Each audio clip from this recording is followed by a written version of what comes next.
કિસ્સો પ્રકાશમાં આવ્યો છે, જેમાં પ્રેમ અને વિશ્વાસના નામે એક NRI મહિલા સાથે કરોડોની છેતરપિંડી આચરવામાં આવી છે। શહેરના લાલગેટ રામપુરા વિસ્તારમાં રહેતા એઝાઝ સલીમ પટેલ નામના યુવકે અમેરિકામાં રહેતી સાબરકાંઠાની હિન્દુ ત્યક્તાને પોતાની પ્રેમ જાળમાં ફસાવી ધર્મ પરિવર્તન કરાવી લાખો રૂપિયાની મિલકત પડાવી લીધી હોવાનો સનસનાટી ભર્યો આક્ષેપ થયો છે। મળતી માહિતી મુજબ ગોડો રોડ પર આવેલા જાણીતા G3 કાપડના શોરૂમ સાથે જોડાયેલી છે। અહીં નોકરી કરતા 30 વર્ષીય એઝાઝે ખરીદી કરવા આવતી આ NRI મહિલા સાથે પરિચય કેળવ્યો હતો। મહિલાના અગાઉ છૂટાછેડા થઈ ચૂક્યા હોવાથી તેની એકલતાનો લાભ ઉઠાવી એઝાઝે તેને પ્રેમ જાળમાં ફસાવી હતી। ત્યારબાદ તે મહિલાને સાઉદી અરેબિયા લઈ ગયો હતો, જ્યાં દબાણપૂર્વક તેનું ધર્મ પરિવર્તન કરાવી નિકાહ પડ્યા હોવાની ફરિયાદ નોંધાઈ હતી। લગ્ન બાદ એઝાઝે પોતાનું અસલી રૂપ બતાવવાનું શરૂ કર્યું હતું। તેણે મહિલાને વિવિધ રીતે બ્લેકમેલ કરી તેની જિંદગીની જમા પૂંજી પડાવવાનું શરૂ કર્યું। ફરિયાદીને જણાવ્યા અનુસાર આરોપીએ અત્યાર સુધીમાં 60 લાખની રોકડ રકમ, 18 તોલા સોનાના દાગીના અને હૈદરાબાદ સ્થિત 50 લાખના ફ્લેટની ચાવી અને દસ્તાવેજો પડાવી લીધા હતા। સમગ્ર મામલો ત્યારે બહાર આવ્યો જ્યારે મહિલાના ભાઈએ હિંમત દાખવી લાલગેટ પોલીસ મથકે ફરિયાદ નોંધાવી હતી। પોલીસે તાત્કાલિક કાર્યવાહી કરીને એઝાઝ સલીમ પટેલની ધરપકડ કરી હતી।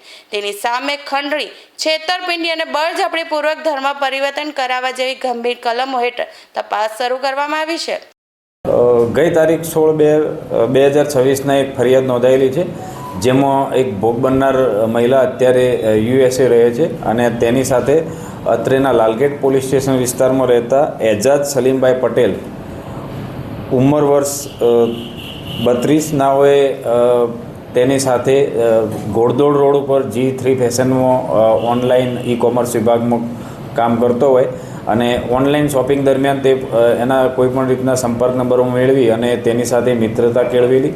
ત્યારબાદ તેઓ હૈદરાબાદ મુકામે મુલાકાત થયેલી અને એના પછી સાઉદી અરેબિયા ખાતે બંને જણા એકબીજાને મળેલા અને ત્યાં આ હાલના આરોપીએ એ સ્ત્રી સાથે મિત્રતા કેળવી અને તેની સાથે ઓનલાઈન મેરેજ કરેલા અને એને ઇસ્લામ ધર્મ પણ અંગીકાર કરેલો। ત્યારબાદ તેઓ ઇન્ડોનેશિયા મુકામે પણ મળેલા હતા। આ બધી મિત્રતા દરમિયાન હાલના આરોપીએ ભોગ બનનારને અલગ અલગ ઈમેલ ને ટેલિફોન તેમજ મોબાઈલ વોટ્સઅપથી અત્યાર સુધી 60 લાખ રૂપિયાની માગણી કરી અને તે મેળવી ચૂકેલો છે।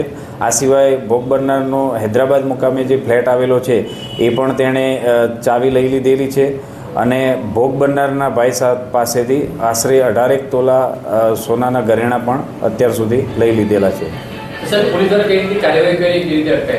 હાલમાં ફરિયાદી દ્વારા ફરિયાદ આપતા ભોગ બનનારના ઈમેલ સ્ટેટમેન્ટ આધારે આરોપીને અટક કરવામાં આવેલ છે અને ગઈકાલે કોર્ટમાં રજૂ કરી 1 દિવસના રિમાન્ડ મેળવી અને આગળની તપાસ ચાલુ છે।